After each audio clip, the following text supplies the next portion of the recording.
Hey guys, welcome back to my channel. Oh my god, I miss you guys so much. Like, you have no idea. I miss you guys so much. So in today's video, I'll be showing you guys how to do this new invisible braided wig cap that's like going around trending. Like, I've been wanting to try this style for a long time, but I didn't know the type of hair that I'm supposed to use. So in this video, I tried to do it in a short version because I've been seeing people doing it with longer hair. So for this style, you will need your wig cap, that's a stocking cap preferably. You'd also need your hair. I'm using 3 bundles of this Mexican curl. It's also wet curl. You need some hairband and some thread and needle to help you sew the hair down, and some push pin. So first of all, I just place my stocking cap on my mannequin and making sure to stretch it out in order to fit my head size properly, because my mannequin is really small. So if I don't stretch the stocking cap out before sewing, it would be smaller on my head. It won't fit properly. So that is why I stretch it. So if you have a bigger head and your mannequin head is not that big, try to use this method and it will work. Like, it works for me, so I'm sure it will also work for you. So to begin, I'm just placing the hair like the tracks and then sewing it along the bang, like as you see me doing. I'm doing the flip over method. This means that I'm not cutting the wefts whatsoever, because I don't like cutting wefts. If the hair is really expensive, you wouldn't want to be spoiling the wefts or the hair, because you can remove it and refix it on another hair if you get a frontal or a closure. So I don't really like cutting wefts. I always do the flip over method. So I'm going to do this all the way up, sewing till I get to the top, and then we are gonna continue. So feel free to ask me any questions in the comment section if you want to know anything about this hair, where I bought this hair, the products I use, because I used a lot of products on this hair. I showed you. If you want it, you can use it. It's really good for wet curls as well. Like, it's free consultation, guys. But anywho, it's really good for wet curls. So if you have a wet curl hair and you want the curls to really last properly for you, the product that I will show, or that I use for this particular video, you can screenshot it and go and get it for yourself. You can get it in Accra, most of the shop. I'm not trying to do ad for any shop, but just go to any hair shop, cosmetic shop in Accra, and I'm sure you will get most of them there. Okay, yeah.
As you can see, this is my final track because I'm almost getting to the band of the hair.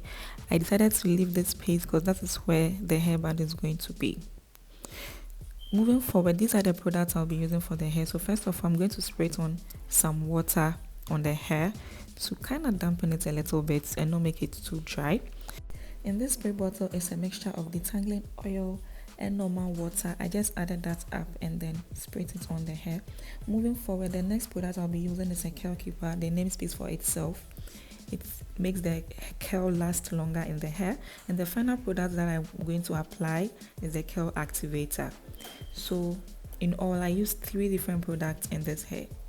So once I'm done, I just pick my brush. This is the curl activator. That's how it looks like. I'm just going to apply that one on the hair like so, and then I'm just going to take my brush and then kind of separate the curls a little bit and also make the hair look more fuller than it looks now.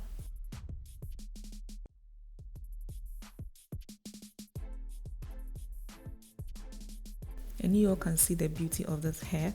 Once I added all these products in, I'm brushing the hair, but the curls are still intact. Yeah, I'm not losing the curls whatsoever.